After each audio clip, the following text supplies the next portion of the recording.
Welcome.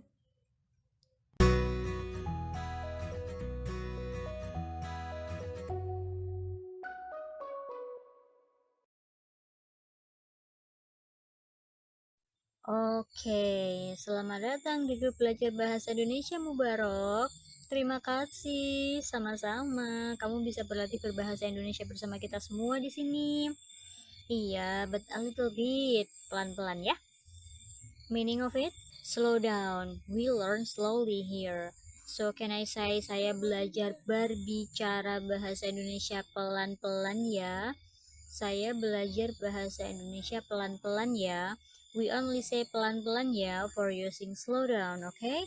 Saya belajar bahasa Indonesia pelan-pelan. Saya belajar bahasa Indonesia perlahan-lahan. Saya belajar bahasa Indonesia secara perlahan. Many ways. Is that mean all are the same? Yeah, it is my pleasure to learn. Oke, kita belajar lagi besok pagi ya. Sekarang sudah tengah malam di sini. Selamat malam, Mubarok. Selamat juga. Selamat pagi, teman-teman. Oh, tadi siang. Three participants removed. Selamat datang di grup Mubarok. Mereka anggota tidak aktif. Saya tidak butuh anggota yang tidak punya waktu untuk belajar. Iya, Vi, aku tahu. And you don't deserve inactive members either. Your time is precious, but you're freely giving it. Saya hanya mengajar orang yang punya niat belajar dan berlatih berbahasa Indonesia. We should realize it. Terima kasih banyak, kamu selalu yang terbaik. Lagi pula, salah satu dari mereka juga pernah meminta dikeluarkan alih-alih keluar sendiri. Oh gitu. Ngomong-ngomong, apa rencanamu hari ini, Zen? Aku tidak akan pernah meminta untuk dikeluarkan dari sini. Aku tahu.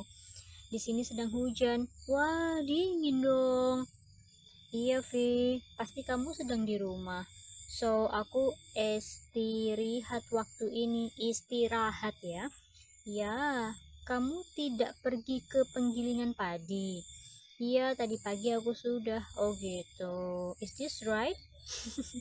Iya, Vi. Iya, benar. It would sound more natural if you say tadi pagi udah. Oh, when to use sudah and udah. Sudah is for formal situation or the way East Indonesian talk in the daily basis. Oh, tadi pagi saya sudah ke sana. I did this morning or this morning I did. Complete sentence? Ya, formal too? Betul. Oke. Banyak nggak orang yang datang tadi? I like the shorter one. Lebih pendek dan lebih natural.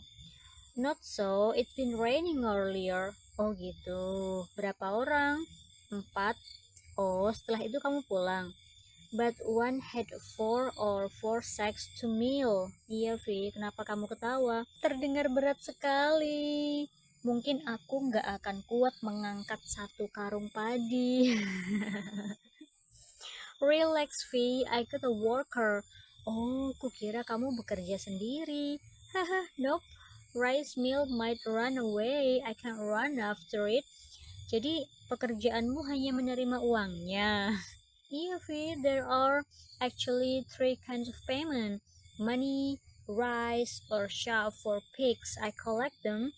Also, I manage with whatever the rice mill needs. Overhauling, changing of spare parts. I pay the workers too. In other words, I run the rice mill.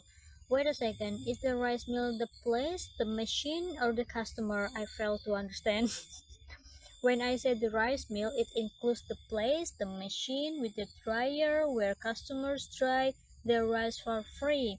The customers are the people who come to have their rice milled. I got an operator of the rice mill, and sometimes I hire another worker to help lift the sacks of rice to the elevator.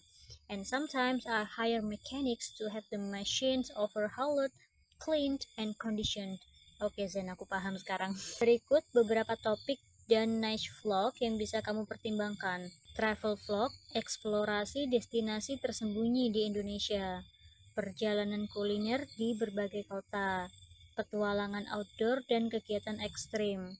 lifestyle vlog, daily routines and life hacks, tips produktivitas dan manajemen waktu, pengalaman pindah ke kota atau negara baru, tech vlog, review gadget dan teknologi terbaru, tutorial pemrograman dan coding, tips dan trik penggunaan aplikasi dan software, fitness and health vlog, program latihan dan workout routines, tips diet dan makanan sehat, pengalaman transformasi kebugaran pribadi, educational vlog, penjelasan konsep-konsep sulit dalam berbagai mata pelajaran, tips belajar efektif dan persiapan ujian, edukasi sains dan eksperimen sederhana, fashion and beauty vlog, tutorial makeup dan skincare, review produk kecantikan, tips berpakaian dan tren fashion terbaru, cooking vlog, resep makanan tradisional dan modern,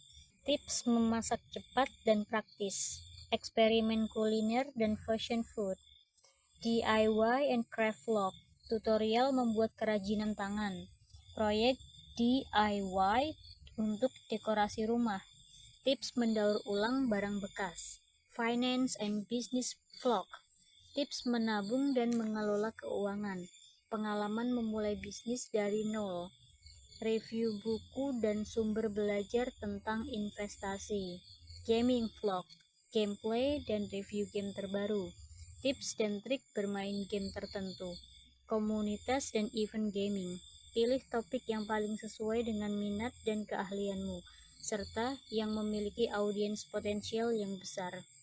Memberi peringkat pada orang-orang yang marah untuk mendapatkan lebih banyak penayangan di YouTube melibatkan strategi untuk menarik perhatian mereka dan membuat konten yang sesuai dengan perasaan dan minat mereka. Berikut adalah beberapa strategi yang dapat digunakan. Judul dan thumbnail yang provokatif. Gunakan judul yang kontroversial atau menarik perhatian yang bisa membuat orang yang marah ingin menonton video Anda. Buat thumbnail dengan ekspresi wajah yang kuat atau warna mencolok yang menggambarkan kemarahan. Konten yang relatable. Buat konten yang membahas masalah atau situasi yang sering membuat orang marah, misalnya keluhan tentang layanan pelanggan yang buruk, pengalaman buruk di tempat kerja, atau isu-isu sosial yang memicu kemarahan. Gunakan bahasa dan nada yang mencerminkan emosi kemarahan untuk menarik perhatian penonton. Interaksi emosional. Ajukan pertanyaan atau buat topik diskusi yang dapat memicu penonton untuk berbagi pengalaman atau pendapat mereka di kolom komentar. Balas komentar penonton untuk mempertahankan interaksi dan membangun komunitas yang aktif. Cerita dan testimoni. Bagikan cerita pribadi atau testimoni dari orang lain yang mengalami situasi yang memicu kemarahan. Gunakan narasi yang membawa penonton melalui pengalaman emosional tersebut. Humor dan sarkasme. Masukkan elemen humor, terutama humor sarkastik yang bisa sesuai dengan orang-orang yang marah. Gunakan meme atau klip pendek yang melebih-lebihkan situasi frustrasi untuk menghibur penonton. Konten solusi. Berikan solusi atau tips tentang bagaimana menghadapi situasi yang menyebabkan kemarahan. Wawancara ahli atau bagikan teknik pengelolaan kemarahan yang efektif. Topik yang sedang tren. Bahas topik-topik terkini yang memicu banyak emosi atau kontroversi. Gunakan tagar dan deskripsi yang relevan untuk memanfaatkan lalu lintas pencarian. Keaslian dan transparansi. Jadilah autentik dan transparan dalam konten Anda. Penonton cenderung lebih tertarik dengan kreator yang tampak tulus dalam emosi mereka. Ingatlah bahwa meskipun menarik penonton yang marah dapat meningkatkan penayangan, penting untuk menangani situasi dengan hati-hati agar tidak memicu negativitas yang tidak perlu. Fokuslah pada memberikan nilai dan mempertahankan lingkungan yang hormat dan konstruktif. Oke.